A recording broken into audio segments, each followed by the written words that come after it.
জড়িয়ে আছে।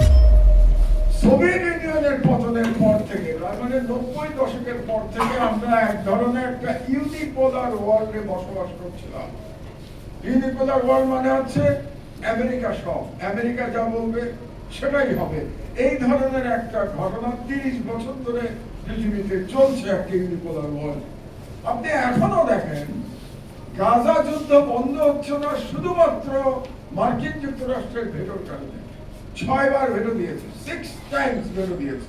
তার মানে সমস্ত পৃথিবী একদিকে, আর একা মার্কিন যুক্তরাষ্ট্র বলছে যে আমি এই গণহত্যা চালিয়ে দিতে হবে, এবং জনগণহত্যা চলছে।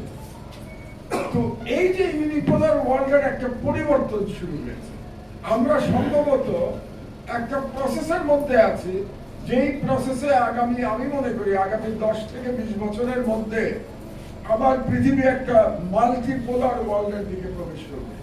তার বিগিনিংটা শুরু হয়েছে। বিগিনিংটা কিরকম আপনি দেখুন, গত 1 মাসের মধ্যে কতগুলো পশ্চিমা ইউরোপিয়ান কান্ট্রি প্যালেস্টাইনকে রেকগনাইজ করেছে, স্বীকৃতি দিয়েছে।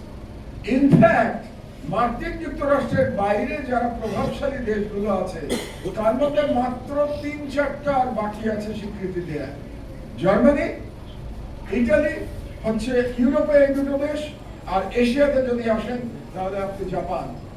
এর বাইরে সবগুলো দেশ কিন্তু স্বীকৃতি দিয়ে দিয়েছে, এবং স্বীকৃতি দিচ্ছে মার্কিন যুক্তরাষ্ট্রের অসন্তুষ্টি উপেক্ষা করে স্বীকৃতি দিচ্ছে।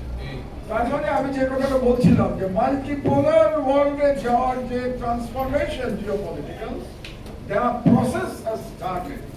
সুতরাং আমাদেরও যে স্ট্র্যাটেজি নিতে হবে, যেটা নিয়ে আমরা আলোচনা করেছি আজকে, ইনফ্যাক্ট আজকের সাবজেক্ট অনেক দীর্ঘ। এই সাবজেক্ট এক একটা ইস্যু নিয়ে এক একদিন সেমিনার হওয়ার মতো সাবজেক্ট, মানে এতগুলো সাবজেক্ট এই কি নোট পেপারে আছে।